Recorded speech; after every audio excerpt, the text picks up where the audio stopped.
Entonces dicen, Dios no puede ser calmado de esa manera. Pero aquí no se trata de la ira de Dios en ese sentido, que nosotros la apaciguemos con sacrificios nuestros, sino que es Dios mismo el que hace la obra de la redención, ¿ya? Dios mismo está dispuesto a perdonarnos en base a su Hijo. No es lo que yo haga, sino lo que Dios hace. ¿Va a entrar o se va a quedar aquí? Fuera. Por ejemplo, ahí dice que los términos aplacar o apaciguar eran usados por los paganos en relación a satisfacer a sus divinidades o dioses con ofrendas y sacrificios, inclusive de seres humanos. Eso nosotros lo vemos en la historia antigua. Por ejemplo, los aztecas sacrificaban a personas para apaciguar la ira de su Dios. Por eso algunos piensan que no podemos usarlo en la Biblia, pero no es así en lo que nosotros entendemos, ¿verdad? Porque nosotros no estamos apaciguando la ira de Dios, los seres humanos.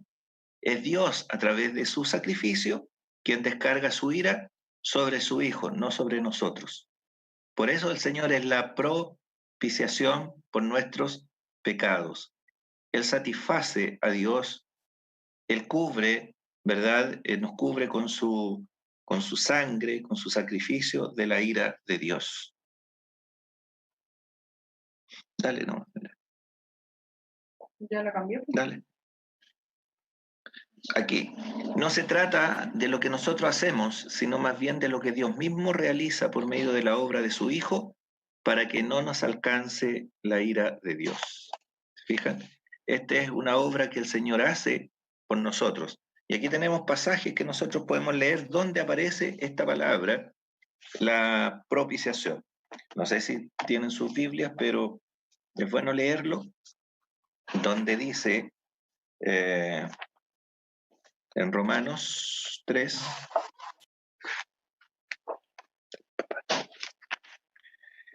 dice, pero ahora aparte de la ley se ha manifestado la justicia de Dios, testificada por la ley y por los profetas, la justicia de Dios por medio de la fe en Jesucristo, para todos los que creen en Él, porque no hay diferencia, por cuanto todos pecaron y están destituidos de la gloria de Dios, siendo justificados gratuitamente por su gracia mediante la redención que es en Cristo Jesús. Ahí tenemos un término, redención, a quien Dios puso como propiciación por la fe en su sangre, para manifestar su justicia a causa de haber pasado por alto su paciencia los pecados pasados.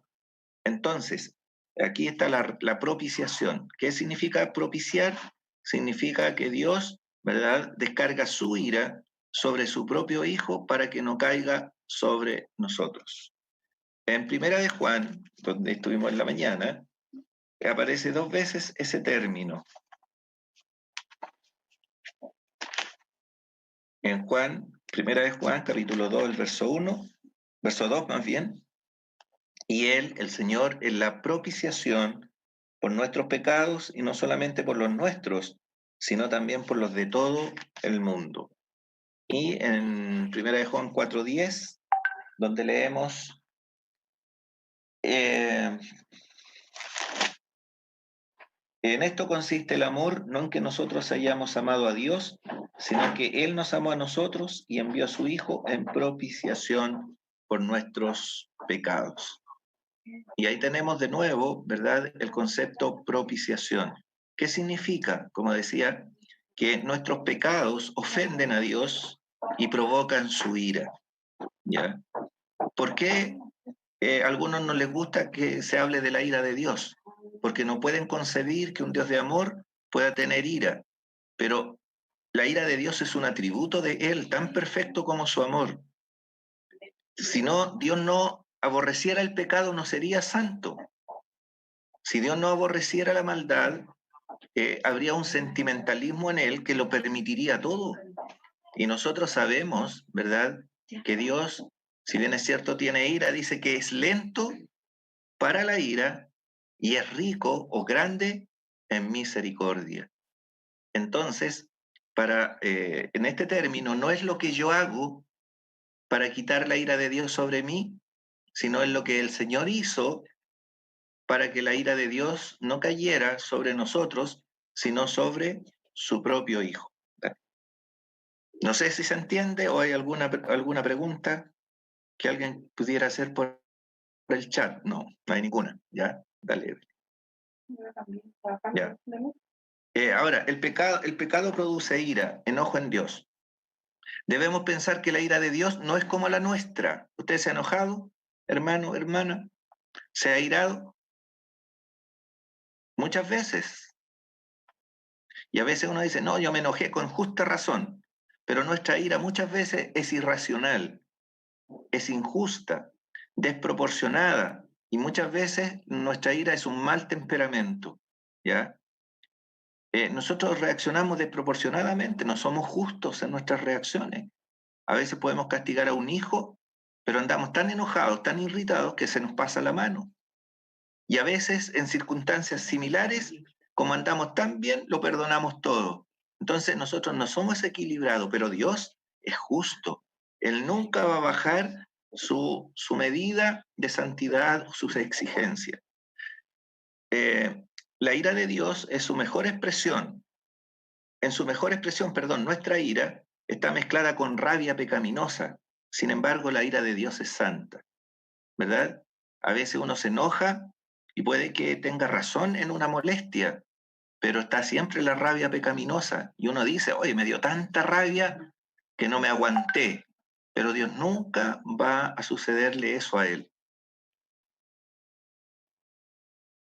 La ira de Dios, esta es una definición de Arthur Pink, un escritor que es muy conocido, tiene muchos libros, y me gustó mucho esta definición que ella hace. Dice, o él hace, la ira de Dios es su eterno aborrecimiento de toda injusticia, es el desagrado e indignación de la rectitud divina ante el mal, es la santidad de Dios puesta en acción contra el pecado. ¿Ya? O sea, esa es la reacción que Dios tiene frente a la maldad. Dios no solo es bueno, es severo. Y la Biblia habla en Romanos 11:22, dice, mira pues la bondad y la severidad de Dios, ¿verdad? Esos son dos caras de la misma moneda. ¿Hay bondad en Dios? Sí, pero también hay severidad, ¿ya? Y esa es la rectitud de nuestro Dios. ¿Se cambió? No.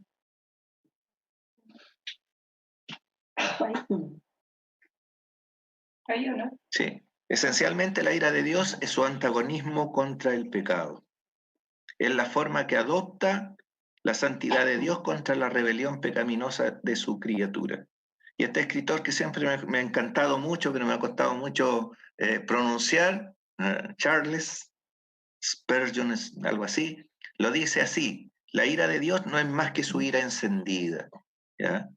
Nosotros leemos en el Antiguo Testamento, se encendió la ira de Jehová. ¿Cuándo? Cuando los israelitas hacían lo malo.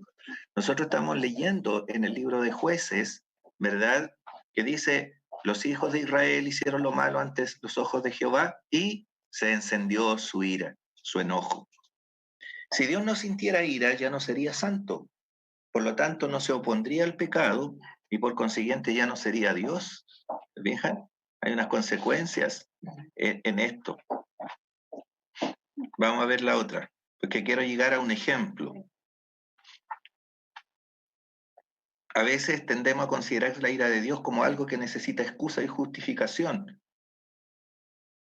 pero no necesitamos justificar a Dios, no necesitamos excusarlo porque Él sienta ira, porque eso es lo que Dios dice en su palabra. Dale. Voy a seguir, después si quiere alguien, yo se la puedo compartir esta... Se pegó. No, ahí. El resultado de la obra de Cristo en la cruz es la propiciación, significa que la ira de Dios es removida de nosotros, porque ya estamos en Cristo. Ninguna condenación hay para quienes, para los que estamos en Cristo Jesús. No significa estar en una religión. Hay personas que están en una religión y no tienen la paz en su corazón, ¿verdad? Yo no me reconcilio con Dios por ser religioso. No me reconcilio con Dios porque me porto bien. es por la obra de Cristo. Eso es lo que nos cubre. ¿Ya? No es que uno no haga el bien, no es que uno no haga obras, tiene que hacerlo. Pero esa es la demostración externa de mi fe en Cristo. ¿Ya? La propiciación es la provisión del amor divino para nosotros.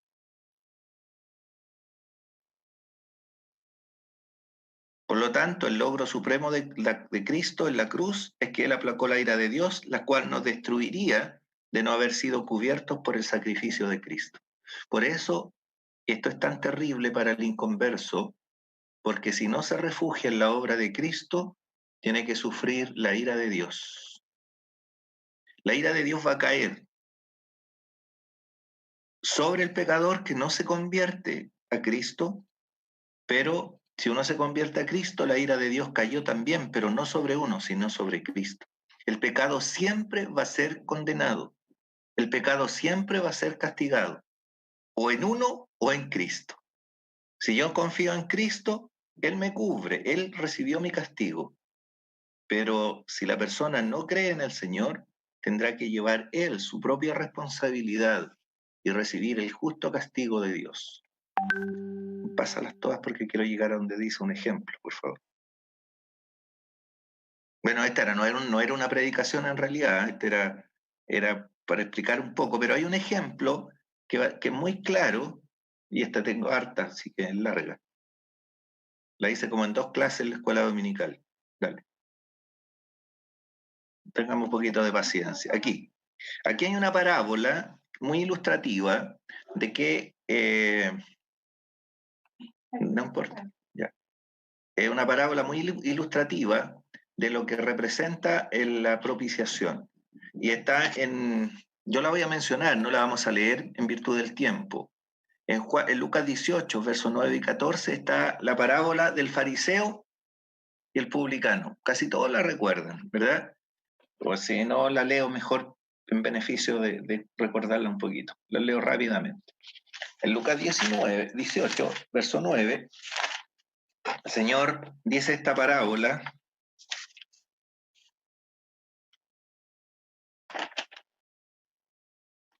Dice, a unos que confiaban en sí mismos como justos y menospreciaban a los otros, dijo también esta parábola. 2 hombres subieron al templo a orar, uno era fariseo y el otro publicano. El fariseo, puesto en pie, oraba consigo mismo de esta manera: Dios, te doy gracias porque no soy como los otros hombres, ladrones, injustos, adúlteros, ni aun como este publicano. Ayuno 2 veces a la semana, doy diezmos de todo lo que gano. Pero, el publicano, estando lejos, no quería ni aún alzar los ojos al cielo, sino que se golpeaba el pecho diciendo: Dios, sé propicio, ahí está la palabra, a mí pecador. Os digo que el publicano, descendió a su casa justificado antes que el otro, porque cualquiera que se enaltece será humillado, el que se humilla será enaltecido. Entonces, esta parábola tiene 2 hombres, 2 oraciones y 2 resultados. Veamos. Los 2 hombres. No parece.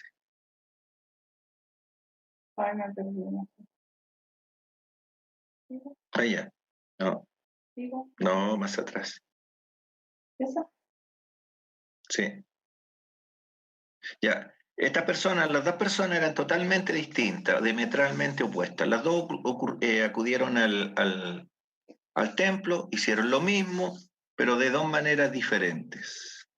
Aunque adoraban al mismo Dios, se dirigieron al mismo Dios, sus vidas transcurrían de manera distinta. Uno era fariseo y el otro era publicano. ¿Qué era un fariseo? Bueno, la mayoría de nosotros sabe que era un religioso de ese tiempo y que el publicano era el cobrador de impuestos despreciado. ¿Ya? No es extraño ver a un fariseo en el templo que fuera a orar, ¿verdad? Era su costumbre, era su vida. Y era más o menos de esperar que uno viera a un fariseo entrar al templo a orar. Pertenecían a la secta más piadosa de ese tiempo, por lo menos así lo consideraban los demás, y orar en lugares donde pudieran ser vistos era una de las aficiones favoritas de ellos. El Señor dice que les gustaba orar en las plazas y en las esquinas. Entonces, donde había harto público, ellos oraban para ser vistos. Muy al contrario de lo que se cree popularmente, el fariseo no era en lo social un ser despreciable, al todo lo contrario, porque era un fariseo que pertenecía a la clase superior social de ese tiempo. Era una especie de secta dentro de la religión judía, y era un partido político de renombre. Así que los fariseos eran muy importantes. Y yo creo que si nosotros hubiéramos vivido en ese tiempo, nos hubiese gustado formar parte de la clase social y aristocrática de los fariseos y no estar o ser visto con un publicano. Digámoslo en términos actuales, ese fariseo sería como un pastor, un sacerdote, y el otro sería un delincuente y un ladrón, un estafador. A nosotros no nos gustaría que nos vieran con un estafador, ¿verdad? Nos gustaría que nos vieran con una persona prestigiosa. Aquí están los dos extremos. Es como si viéramos a un religioso y que se acerca a orar y el otro un delincuente. Así de extremo era el ejemplo que el Señor puso. Dale, por favor. Eran maestros, estudiosos y hasta eruditos de los sagrados, de los escritos sagrados del momento, del Antiguo Testamento. Así que estas personas eran muy conocedoras de la palabra, oraban, hacían muchas cosas que la ley exigía.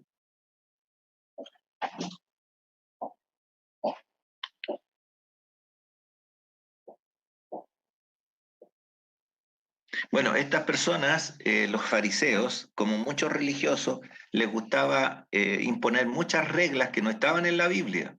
¿Ya? Hoy día también hay gente que hace muchas reglas que no están en la palabra de Dios, les gusta imponerlas. Y si uno quebranta esa regla, parece que estuvieran quebrantando la palabra. Pero el Señor les dijo, ustedes ponen muchas tradiciones que no están en la Biblia. Por ejemplo, ellos eran tan extremos que tenían como 660 leyes adicionales a la palabra de Dios. Por ejemplo, no se comían un huevo si la gallina lo había puesto un día sábado. O sea, para ellos comerse un huevo que la gallina puso un día sábado era quebrantar la palabra de Dios. Eso no estaba en la Biblia. ¿Ya? Por ejemplo, ellos decían, si una persona, un hijo, tiene una plata, una ofrenda que se le ayuda a su papá, a su mamá, porque así la Biblia dice que había que honrar al padre ayudándolo. Ellos decían, no, si tú se lo das al templo y no a tus padres, no pecas. Y eso tampoco era correcto. O sea, ellos intercambiaron todas las cosas y la hicieron muy engorrosas. El Señor dijo que habían puesto cargas imposibles de llevar, mandamientos imposibles de cumplir a los discípulos que ellos tenían. ¿Quién eran los publicanos? Voy a ir súper rápido. Un publicano era un cobrador de impuestos, ¿verdad? Que trabajaba para los romanos. Eran judíos que estaban al servicio del pueblo romano. Y eran ladrones porque el pueblo romano no les pedía sueldo, o sea, no les pagaba, quiero decir. Entonces le decía, ustedes quieren trabajar, ya. Ustedes me tienen que, voy a poner un ejemplo, cobrarle 1.000 pesos a cada ciudadano israelita. Su sueldo será lo que ustedes cobren de más. Entonces ellos en vez de cobrar 1.000, cobraban 1.500, estoy poniendo un ejemplo, le entregaban 1.000 a Roma y se quedaban con los 500. Y así se enriquecieron. Por ejemplo, Mateo, el que escribió el primer evangelio, era un publicano. Zaqueo, pequeñito era, cantamos, su profesión que era publicano, jefe de los publicanos y rico. O sea, había hecho una carrera meteórica ahí, pero un día el Señor lo llamó y se convirtió. Entonces, este caso era extremo y no eran permitidos ni siquiera en las sinagogas. Los trataban muy mal porque los judíos no querían ni juntarse con ellos. Gente de la tierra lo llamaban. y pensaban que si tocaban a un publicano se contaminaban. Por eso odiaban al Señor, porque el Señor se juntaba con publicanos y pecadores. Y dale, no, porque no quiero seguir en eso. Las dos oraciones. Estos dos hombres oraron. La oración del fariseo es como su tarjeta de presentación, su currículum, sus credenciales. Y él dice, Señor, yo te doy gracias porque no soy como los otros hombres, ladrones, injustos, adúlteros, ni soy como aquel publicano. Se resume en lo que soy o lo que no soy y lo que hago. ¿Mm?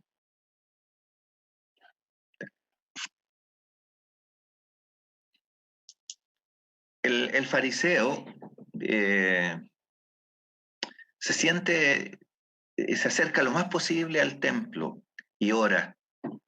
Es que él cree que no tiene pecados, ¿verdad? Dale.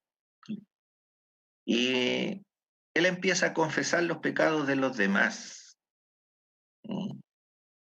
El hombre está hablando consigo mismo. Dios no escucha esa oración. ¿Ya? Entonces, eh, le cuenta a Dios cómo es él. Y el fariseo se pone a cierta distancia, está lejos del templo, no se atreve a acercarse porque se siente muy afectado, ¿verdad?, por su pecado. Entonces, el fariseo se siente bien, da gracias a Dios, se felicita a sí mismo, está enamorado de sí mismo. Dicen que la construcción en que se escribió esta parábola está llena de yo. ¿Ya? Donde dice, el fariseo puesto en pie en el verso 11 oraba consigo mismo de esta manera, Dios, yo te doy gracias porque yo no soy como los otros hombres, ladrones, adúlteros, yo no soy ni aún como este publicano. Yo ayuno 2 veces a la semana, yo doy diezmos de todo lo que me gano. Yo. A nosotros no nos gusta mucho escuchar ese tipo de personas, ¿verdad? ¿Le gustará a Dios escuchar? Obviamente que no. Entonces este hombre pensaba que el Señor lo escuchaba, pero el Señor no lo estaba escuchando, oraba consigo mismo. Se avergüenza de sus pecados, desde allí avergonzado de sí mismo permanece sin levantar los ojos y se golpea el pecho en un acto de autocensura. Es como si él reconociera, Señor, de aquí dentro nace lo malo, desde mi corazón. Ahora, este hombre no le echa la culpa a nadie. No dice, ¿se fijaron cuántas palabras usa? Dios sé propicio a mi pecador. Dios sé propicio a mi pecador. 6. Y no se excusa. Nosotros, ¿qué habríamos dicho? Señores, que no tenía ningún trabajo, que no tenía trabajo, tuve que aceptar esto, yo no quería cobrar de más, pero la única manera, lleno de excusas. Pero él no se excusa, no le echa la culpa al sistema, él se culpa a sí mismo. Dios sé propicio a mí, y dicen que las versiones, ¿verdad?, originales dicen a mí el pecador. ¿Ya? Ahí dice, oh Dios, ten misericordia de mí, el pecador. Entonces, con fervor e intensidad, él pide que la ira de Dios no caiga sobre él. Esto es, él se sabe pecador, él sabe que la ira de Dios podría caer sobre él, entonces él hace esa oración, Dios, sé propicio a mí, pecador. Yo necesito un sacrificio que me cubra para que yo no sea castigado por mis propios pecados. Eso está diciendo él. Yo soy pecador, no tengo excusa, merezco la ira de Dios, pero Dios, ten misericordia de mí, que haya un propiciatorio o alguien que propicie o alguien que me reconcilie contigo. Y en este caso, Él lo hace, ¿verdad? Pidiendo que Dios tenga misericordia y le perdone. No dice, oh Dios, te doy gracias porque al menos soy mejor que la mayoría de los cobradores de impuestos, porque a veces nosotros decimos, mire, yo no soy tan malo, soy malo, pero no tanto como el otro. Él no se justificó, él se individualiza, él se reconoce como pecador. Y los dos resultados, el Señor dice que el publicano, se fue a su casa justificado antes que el otro. Cuando dice antes que el otro, no significa primero, significa antes y el otro no. ¿Ya? El fariseo se fue a su casa contento, lleno de sí mismo, y siguió hablando largamente su oración, pero no fue perdonado. ¿Por qué? Porque él no se cobijó en la obra de Cristo. Entonces él tenía religión, tenía oraciones, tenía diezmos, tenía muchas cosas buenas, pero Dios no nos perdona por ser buenos, nos perdona cuando nos arrepentimos de nuestros pecados. Entonces, ¿en qué se ve la propiciación aquí? Que los dos hombres merecían la ira de Dios por causa de sus pecados. El fariseo también, porque el fariseo era pecador. Él no se creía pecador. Y como ambos merecían el juicio de Dios, uno reconoce que que merece la ira de Dios, pero busca el refugio, busca que Dios no le castigue, por lo tanto pide que Dios sea propicio, es decir, que su ira la derive sobre otro. Y eso es lo que nos pasa cuando nos convertimos al Señor. Nosotros merecíamos la ira de Dios y al convertirnos, la ira de Dios, ¿verdad?, se derivó sobre su Hijo. Por lo tanto, no hay ira, no hay condenación para nosotros que estamos en Cristo Jesús. No obstante, una persona, por muy buena que sea, si no se ha arrepentido de sus pecados, tendrá que sufrir eternamente la ira de Dios. Ahora, la propiciación ahí en Juan, ese otro tema, pero no lo voy a tocar ahora ni quiero que me lo pregunten. Cuando dice que el Señor murió no solo por nuestros pecados, sino por los de todo el mundo. Eso no quiere decir que todo el mundo será salvo. Ya algunos propician la salvación universal por esas palabras. Simplemente que hay un potencial en la obra de Cristo capaz de salvar a todos, pero se hace efectivo en aquellos que le aceptan y se refugian en él. Bueno, no era una predicación la que quería hacer en realidad, ni presentarlo de esta manera, era que conversáramos, pero si ha servido de algo,